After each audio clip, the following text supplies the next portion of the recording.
dalam konsep falsafah Jawa ada istilah samadhi atau semedi.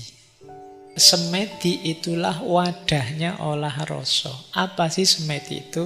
Laku diam, hening, menyatu dengan kesadaran batin kita.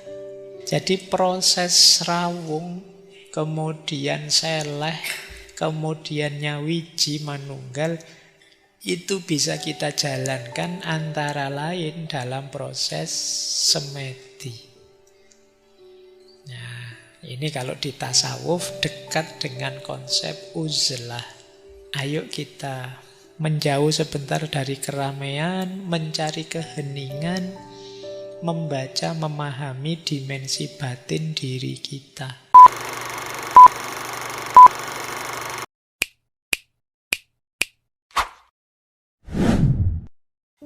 Ada satu quotes menarik. Olah rasa adalah jalan sunyi kembali pada Tuhan. Ia tidak butuh kata-kata banyak, tidak butuh keramaian, hanya kesungguhan dan keheningan batin. Ya, nanti kalian renungi ya kalimat ini. Rasa iku guru sejati. Yen wis ngerti rasa, bakal ngerti kersane Gusti. Rasa adalah guru yang sejati. Jika sudah paham rasa, akan paham kehendak Tuhan. Rasa yang sejati adalah jernihnya hati nurani tadi. Baik, kita lanjutkan. Nanti dalam konsep falsafah Jawa ada istilah samadhi atau semedi. Semedi mungkin kita membayangkannya orang yang diam, menunduk, dan lain sebagainya itu ya. Yo, ilustrasinya begitu. Tapi yang jelas, kalau dalam filsafat, semedi itulah wadahnya olah rasa. Apa sih semedi itu? Laku diam, hening, menyatu dengan kesadaran batin kita. Jadi proses rawung, kemudian seleh, kemudian nyawiji manunggal, itu bisa kita jalankan antara lain dalam proses semedi. Ini kalau di tasawuf dekat dengan konsep uzlah. Ayo kita menjauh sebentar dari keramaian, mencari keheningan, membaca, memahami dimensi batin diri kita. Kenapa sih Pak kok harus semedi segala? Mbok ya biasa saja bareng-bareng orang, rame-rame. Logikanya begini. Kalau kita masih rame terlibat dalam keramaian, kita mesti sulit fokus. Jadi pikiran yang gaduh, pikiran kalau masih rame isinya macam-macam, itu nanti bisa jadi penghalangnya rasa yang sejati. Nah, dalam kita bersemedi, pikiran kita ditenangkan, sehingga suara-suara hati nurani bisa terdengar. Jadi semedi itu isinya mengendapkan rasa tadi. Jadi kalian boleh ngambil momen sendirian sambil merenungi dirimu. Uzlah kemudian tafakkur tentang dirimu. Pahami isi hatimu, pahami suara-suara hatimu. Kalau momen semedi ini kalian jalankan, disitulah nanti guru sejati akan terdengar suaranya. Hati nuranimu suaranya bisa kamu pahami. Jadi dalam keheningannya semedi, kalian mencapai namanya hening kan linuwe. Hening yang dalam. Jadi semedi itu gunanya apa? Ngerasake rasa. Merasakan rasa yang sejati. Rasa yang sejati itu yaitu kondisi kolbu kita, batin kita yang jernih sehingga bisa memantulkan cahayanya Tuhan. Di situ nanti ada tuntunan-tuntunan dari hati kita. Oke ya, ini kalau ada yang tanya, Pak orang Jawa kok kadang-kadang semedi, kadang-kadang nyepi sebentar, mengheningkan cipta, mencari kesepian. Itu dalam rangka mendengarkan suara hati yang jernih, yang tidak terkontaminasi oleh macam-macam ruwet gaduh di sekelilingnya. Kalian boleh ya ngambil trik semedi ini ya, karena hari ini kan pikiran kita itu gaduh terus, rame terus. Lagi santai-santai buka TikTok, tiba-tiba disuruh bahas ijazah, terus kamu pusing lagi, ki opo urusan ijazah. Jadi kamu ndak sempet tenang, pikiranmu gaduh terus. Ambillah momen, saya ndak tahu, seminggu sekali, sebulan sekali, untuk kamu masuk ke dalam, jangan terlalu sering keluar. Dengarkan suara hatimu sendiri. Semoga batinmu jernih. Kalau belum jernih, ya bersihkan. Saya masih banyak irinya, Pak. Nah, ini serawung rasa. Saya kadang-kadang masih sombong, Pak. Saya kadang-kadang masih merasa besar, Pak. Ini serawung. Terus seleh. Nah, syukur-syukur nanti kalau sudah tazkiyah, sudah tirakat, bisa bersih, kemudian bisa manunggal. Bisa mendengarkan lagi suara yang sejati, suara hati nurani yang bersumber dari Tuhan. Itulah sebenarnya hakikatnya guru sejati. Pak, yang saya baca buku, yang diajar guru, diajar dosen, itu rujukan. Sumber-sumber untuk membantumu tazkiyatun nafas, untuk membantumu menjalani laku sehingga batinmu bisa jernih. Guru, buku itu kan memberimu konsep, memberimu teori. Yang menjalankan kalian. Kalau tidak dijalankan ya tidak dapat apa-apa. Sebanyak apapun gurumu, kalau tidak ada yang kamu jalankan, ya kamu tidak berubah apa-apa. Jadikan itu pertimbangan dalam batinmu untuk mendengarkan suara hati. Ada lagi konsep dalam filsafat Jawa, itu kewaskitaan. Nanti ada yang bilang, buahnya apa, Pak, kalau saya sudah bisa menjernihkan hati nurani, kemudian terbimbing oleh guru sejati. Dalam filsafat Jawa ada istilah waskito.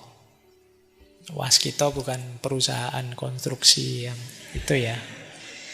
Jadi kewaskitoan itu adalah kebijaksanaan yang mendalam.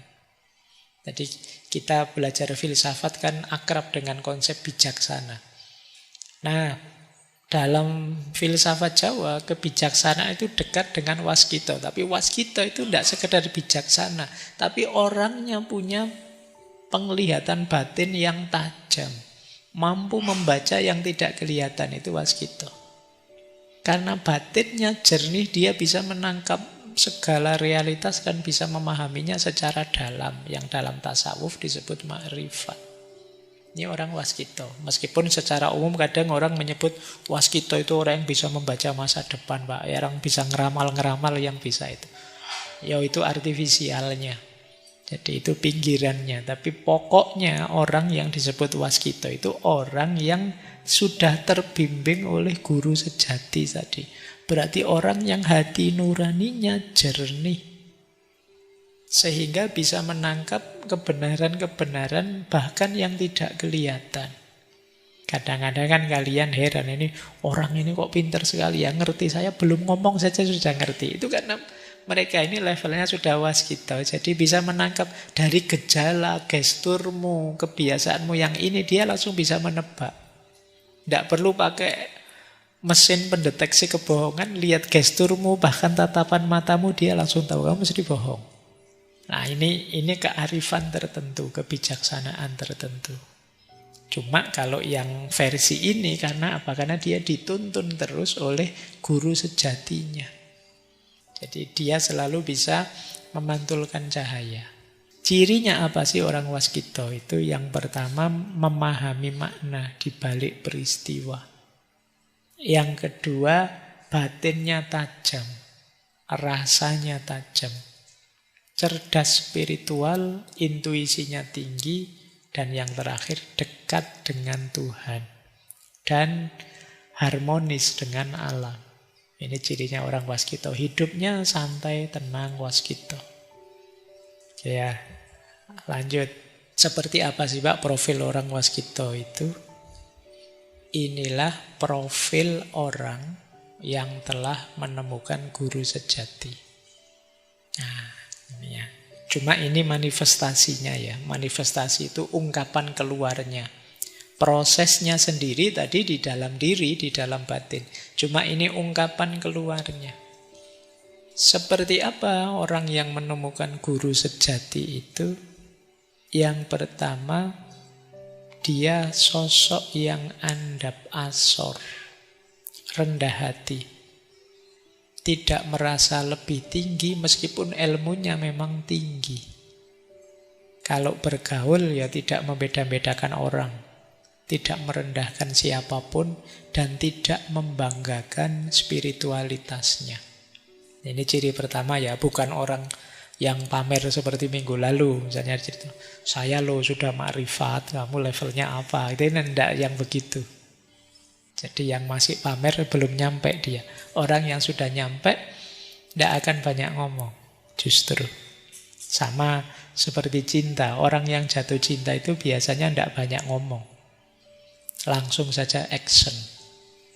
Tapi yang belum jatuh cinta itu biasanya sibuk bikin seminar, webinar tentang cinta, tentang itu. Biasanya masih belum malahan. Itu kan seperti kata Jalaluddin Rumi itu loh. Ketika cinta belum ku alami, aku masih sibuk ngomong, masih sibuk seminar, ceramah tentang cinta. Tapi kalau sudah jatuh cinta ya diam sudah. Sibuk menikmati cintanya dan mengaktualkan cintanya. Jadi kalian yang masih seneng tema-tema cinta, kemarin ada yang, Pak, kapan lagi Pak tema cinta Pak? No. Padahal tiap tahun sudah ada tema cinta, masih pingin lagi terus. Berarti ya kalian masih belum berarti. Jatuh cintalah dulu, baru bahas tentang cinta, tentang mahabbah. Oke ya, orang rendah hati, tidak membangga-banggakan spiritualitasnya. Mungkin kamu tidak tahu orang ini spiritualitasnya tinggi. Karena dia tidak pamer. Yang kedua, sumeh dan welas asih. Sumeh itu ramah. Sumeh itu terjemahan mungkin kalau dalam bahasa Arab itu basam, murah senyum. Welas asih, penuh kasih sayang. Wajahnya teduh, terbuka. Orang melihat ikut damai. Kan kadang-kadang ada di sekitar kita, kita lihat wajahnya orang itu rasanya pingin ngamuk, pingin jotosi aja. Wajah kok nyebeli pol kan ya. Tapi orang ini, orang yang sudah menemukan guru sejati biasanya tenang, teduh, mudah memaafkan, tidak pendendam, hatinya lembut, tidak mudah menghakimi. Dia tahu setiap orang punya laku hidupnya masing-masing. Jadi tidak menganggap orang lebih rendah, lebih jelek. Enggak. Orang punya ceritanya sendiri-sendiri. Tidak pada tempatnya kita menghakimi orang lain. Nah itu jadi kehadiran orang ini biasanya menenangkan, menggembirakan. Kemudian meneng lan eling. Meneng itu hening, tidak banyak ngomong. Ngomong itu kalau perlu saja. Lebih senang mendengarkan daripada bicara. Dalam hidup sehari-hari ya, bukan dalam kajian ini. Kalau di kajian ini saya yang paling banyak ngomong, kamu mendengarkan. Nah, dalam hidup sehari-hari tidak banyak ngomong. Kalau ngomong sifatnya ngemong. Ngerti ya? Ngomong yang ngemong. Ngomong yang ngemong itu ngomong yang tidak dominan, tidak hegemonik. Jadi kata-katanya mengayomi, menyejukkan. Kalau dia ngomong, batin kita tenang, tentram. Kita tidak terancam oleh kata-katanya. Karena ada kita itu orang, saya nggak mau deket-deket dia, kalau ngomong nyelekit. Kan ada yang begitu. Kalau ngomong menyakitkan hati, ada yang begitu. Nah ini kebalikannya, orang ini kalau ngomong membuat orang tenang. Situasi panik begitu dia ngomong, tenang sudah, tidak apa-apa. Oke, ini profil guru sejati. Dan senantiasa eling lan waspada. Ada lagi ciri mereka ini tidak mencari pengakuan. Tidak butuh pujian, sanjungan atau follower. Tidak dijempoli juga tidak apa-apa. Tidak dikomen juga tidak masalah. Dia tidak perlu itu. Kalau masih mencari pujian, sanjungan, pengikut, mencari kemasyhuran, ya berarti masih belum ketemu guru sejati. Tidak suka pamer keistimewaan, kebisaan. Kalau bahasa hari ini tidak suka flexing. Hidupnya biasa saja. Istimewanya apa? Batinnya selalu terhubung dengan Tuhan, terhubung dengan Allah. Kenapa? Nuraninya jernih, sehingga bisa terus menerima pancaran ilahiyah. Kemudian cirinya lagi sumunar, bercahaya, meskipun dia tidak memamerkan dirinya. Jadi meskipun dia sembunyi, tidak banyak bicara, orang tentram. Kalau ada masalah, dia bisa jadi solusi. Kehidupannya sendiri jadi teladan. Ini namanya orang yang bercahaya, sumunar. Orang seperti ini tidak perlu pamer, tidak perlu mencari follower pun, ya orang akan hormat, respect, cinta padanya. Kemudian yang terakhir, profil guru sejati itu tetek lang temen, teguh dan jujur. Tidak mudah goyah oleh ujian, fitnah, cobaan. Jujur dalam laku batin dan tindakan lahir. Tahu yang benar dan berani menegakkannya. Istimewanya apa? Tanpa harus menyakiti orang lain. Karena kadang-kadang kita berjuang menegakkan kebenaran sambil menyakiti orang lain. Kebenarannya tegak, tapi yang lain tersakiti. Nah ini kalau bisa ya kebenaran tegak tanpa menyakiti orang lain. Apa mungkin Pak? Ya mungkin saja, buktinya zaman dulu orang-orang yang bijaksana bisa melakukan itu. Zaman sekarang tidak mungkin Pak, ya sudah kalau tidak yakin, kan itu aja. Kalau faktanya wong dulu banyak, kenapa sih sekarang kok tidak bisa? Jangan-jangan kita kurang sungguh-sungguh menerapkannya. Atau jangan-jangan mindset kita sudah tidak di sini. Mungkin hari ini lebih positivistik, lebih kalkulasi-kalkulasi matematis, sehingga kita jadi tegang, hidup serba cemas. Baik, masih ada waktu sedikit ya. Dalam tradisi filsafat Jawa, pertemuan dengan guru sejati itu banyak disimbolkan dalam cerita lakon Dewa Ruci. Ini dulu pernah kita bahas ketika kita membahas Kanjeng Sunan Kalijaga. Lakon Dewa Ruci itu simbol perjalanan spiritual. Ini dalam kisah aslinya Mahabharata tidak ada. Kamu cari di Mahabharata versi India ini, Dewa Rucinya kok tidak keluar-keluar. Ya tidak ada. Yang bikin para wali. Jadi lakon Dewa Ruci itu simbol perjalanan spiritual. Dari Pandawa nomor 2, Werkudara atau Bima. Ini sebenarnya simbol orang yang ikut torekot melakukan perjalanan spiritual. Jadi satu ketika Bima ini diperintah oleh gurunya mencari banyu Perwitosari, air kehidupan. Semua orang tahu, termasuk saudara-saudaranya, air kehidupan itu tidak ada. Werkudara atau Bima ini sebenarnya dijebak saja oleh gurunya, Pendeta Durna, biar dia mati. Tapi ini seperti logikanya di Mursyid kemarin. Wong ini perintahnya guru, ya saya harus tetap jalan. Dia tetap jalan. Pertama dia mencari namanya Gua Gondomono di salah satu gunung. Jadi gunungnya namanya Gunung Rekso Muko. Nah, di gunung ini dia ketemu dua raksasa, bertarung dengan dua raksasa ini dan menang. Setelah dua raksasanya kalah, dia didatangi oleh dewa. Kamu dibohongi oleh gurumu, kamu pulang saja. Tidak ada air Perwitosari. Terus dia pulang. Begitu dia pulang, sama gurunya diperintah lagi. Oh iya, memang di gunung itu tidak ada. Saya kemarin cuma ngetes kamu kok. Adanya air Perwitosari itu di setengah samudera. Dia pun tetap berangkat. Sudah dibohongi, yang kedua kalinya tetap berangkat oleh gurunya. Berangkatlah dia ke tengah samudera, yang di situ kemudian bertarung dengan ular naga namanya Amburnowo. Dalam pertarungan itu dia menang.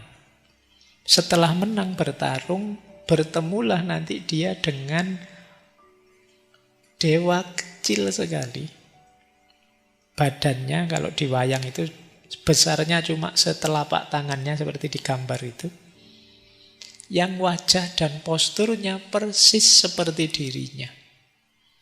Nah ini seperti tadi ya, ternyata guru yang paling sejati itu ya dirinya sendiri. Jadi ketemu Dewa Ruci versi kecil dari dirinya. Tapi dewa. Nah, dewa itu simbol yang berhubungan dengan Tuhan. Disitulah nanti dia oleh Dewa Ruci diminta, kamu masuklah ke dalam diriku. Karena air Perwitosari itu tidak ada di mana-mana, adanya dalam dirimu. Maka masuklah ke dalam diriku, karena ya aku ya kamu sebenarnya. Kan terus bingung, gimana saya sebesar ini harus masuk dalam Dewa Ruci yang kecil itu. Masuknya lewat mana juga? Kata Dewa Ruci, kamu masuk lewat telinga kiriku. Itu lebih aneh lagi, masuk lewat telinga caranya gimana? Kata Dewa Ruci, pokoknya kamu nawa itu masuk saja sudah. Dan ternyata benar, bismillah nawa itu masuk. Jadi hal yang tidak mungkin jadi mungkin. Ini logiknya dunia. Kalau dikalkulasi matematika tidak nyambung sama sekali. Tapi dalam ceritanya, wong ini cerita simbolis.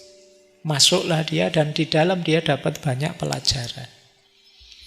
Itu simbolisme perjalanan spiritual. Termasuk menemukan guru sejati namanya Dewa Ruci. Yang tidak lain adalah dirinya sendiri. Tapi versi cerah, versi hati nurani yang bisa nyambung dengan unsur ketuhanan. Cuma itu tadi, ternyata yo laku sebelumnya itu yo rintangannya. Jadi tadi air Perwitosari, banyu Perwitosari itu simbol hakikat, simbol ilmu sejati. Kenapa Werkudara yang diambil? Karena Werkudara ini simbol seorang salik, orang yang menempuh jalan spiritual dari profilnya. Dia ini tegak, kokoh, gagah. Ini simbol orang yang istiqomah. Bajunya Werkudara itu kan hitam putih. Ini kan yang di bawah itu sarungnya itu kan hitam putih, namanya kain poleng. Itu menunjukkan dia ini orangnya tegas. Kalau benar ya benar, kalau salah ya salah. Senjatanya namanya kuku Ponconoko. Yang membuat dia berdaya itu dia kukunya. Ponco itu 5, noko itu kekuatan. Yang punya 5 daya. Ini nanti karena yang membuat para wali nanti dihubungkan dengan rukun Islam. Dengan agama. Kemudian Werkudara itu kalau ngomong itu selalu pakai bahasa ngoko. Dia tidak pernah pakai bahasa halus pada siapapun. Ini sebenarnya simbolisme tauhid. Tauhid itu egaliter, setara. Posisi apapun seseorang itu sifatnya sama saja di hadapan Allah. Karena manusia di hadapan Allah itu ya antara kholik dan makhluk. Siapapun dia di posisi apapun ya sama-sama makhluk. Maka Werkudara ya pakai bahasa ngoko. Kemudian dia seorang pahlawan, pelindung keluarga, pelindung masyarakat, punya komitmen mencari kebenaran dan patuh pada guru. Ini tipe seorang salik. Jadi kalian kalau ingin melakukan perjalanan spiritual, syarat-syaratnya ada di Werkudara. Terus tadi, naik gunung Rekso Muko. Rekso itu ngerekso, memelihara. Muko itu wajah. Ini sebenarnya simbol pengendalian diri. Jadi untuk menempuh perjalanan spiritual harus mau dan bisa mengendalikan diri. Kemudian masuk ke hutan namanya Tikbrosoro. Tikbrosoro itu artinya keprihatinan dan ketajaman. Jadi menempuh jalan spiritual itu perlu keprihatinan yang dalam. Demi jiwa yang jernih, demi cipta yang tajam. Nanti ketemu halangan namanya raksasa tadi. Dua raksasa, yang satu namanya Rukmuko, yang satu Rukmokolo. Ternyata halangan yang berat bentuknya raksasa itu simbol kamukten dan kamulyan. Jadi kemuliaan hidup, kekayaan itu sering jadi halangan untuk kita menempuh jalan spiritual. Kalau kesulitan hidup kadang-kadang malah membuat kita lebih dekat dengan Allah. Tapi begitu diberi sukses, diberi enak, diberi nyaman. Kalau dalam tasawuf diberi karomah-karomah, kadang orang terlena. Merasa sudah cukup. Padahal belum, karena akhir perjalanannya kan Tuhan. Kalau ular naga tadi yang bertarung di laut itu simbol batin yang jahat, hati yang kotor. Itu harus ditaklukkan. Jadi kalau sudah bisa mengendalikan diri, mau tirakat dan tidak tergoda oleh kemuliaan kenikmatan duniawi, serta bisa membersihkan sifat jahat dalam diri, maka kita akan bertemu guru sejati. Masuklah ke sana, di sana ada banyak pelajaran, banyak kejernihan. Ringkesnya itu perjalanannya Werkudara di perutnya Dewa Ruci. Ini ada pelajarannya. Yang pertama dia ketemu cahaya-cahaya 5 warna, namanya Poncomoyo. Yang oleh Dewa Ruci disuruh mengabaikan saja, dicueki saja. Poncomoyo ini simbol kenikmatan indrawi, panca indera. Kenikmatan indrawi lewati dulu, lewati saja. Jangan berhenti di situ. Banyak orang berhenti di kenikmatan panca indera. Kemudian ketemu lagi 4 warna. Ada warna-warni cahaya 4. Yang ini simbol nafsu dalam dirinya. Ada warna hitam. Warna hitam simbol nafsu lawamah. Yang ini menjauh dari kebaikan. Isinya mendorong pada yang negatif. Ini nafsu lawamah. Kemudian ada lagi warna merah. Warna merah simbol nafsu amarah. Nafsu amarah berarti ambisi, keinginan, agresi yang membuat orang tidak waspada. Kemudian ada nafsu sufiyah. Nafsu sufiyah itu pusatnya di akal. Jadi akal yang terlalu dominan kadang salah-salah pun dianggap benar. Itu kerjaannya akal. Itu nafsu sufiyah. Nanti terakhir ketemu warna putih. Warna putih simbol nafsu mutmainnah. Ketenangan, kesucian, keselamatan. Dan pada akhirnya ketika bisa melampaui 4 warna ini, ketemu satu nyala, satu cahaya dengan 8 warna. Seluruh warna jadi satu, kumpul dalam satu nyala. Itu nanti simbol tadi ya, manunggaling kawula Gusti dengan definisi kehendak Tuhan dan kehendakku jadi satu. Seluruh jagat dan semesta ini hakikatnya berasal dari wujud yang satu. Itu satu nyala dengan 8 warna. Ini perjalanan dalam perutnya Dewa Ruci, perjalanan mengikuti guru sejati sebenarnya. Yang itu ada dalam diri kita.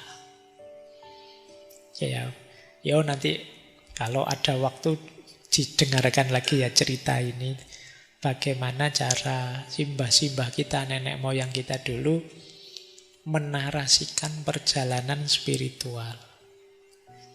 Itu menurut saya luar biasanya apa? Ini cerita ini dianggap hiburan biasa, yo seru, dianggap pelajaran yang dalam juga bisa. Itu istimewanya. Karena para wali kan begitu. Lagu-lagu anak-anak yo dinyanyikan anak-anak, yo anak-anaknya gembira. Dinyanyikan para filosof juga dalam maknanya. Itu istimewanya. Termasuk cerita Dewa Ruci ini, yang merupakan simbol dari guru yang sejati. Yang hakikatnya adalah diri kita, yang wadahnya adalah hati nurani, yang harus ditemukan melalui tazkiyatun nafas, pembersihan dari kotoran, kemudian melalui tirakat dan melalui olah rasa, yang membuahkan profil seorang yang bijaksana, yang waskito, dengan beberapa ciri tadi. Baik, saya kira itu ya teman-teman malam hari ini. Setidaknya semoga sedikit-sedikit sekarang sudah tahu gambaran apa itu guru sejati. Mungkin semula teman-teman menganggapnya siapa itu guru sejati. Ternyata jawabannya bukan siapa, tapi apa. Karena berhubungan dengan hati nurani. Tidak ada sosoknya. Baik, ini sesi terakhir kita untuk tema para penuntun.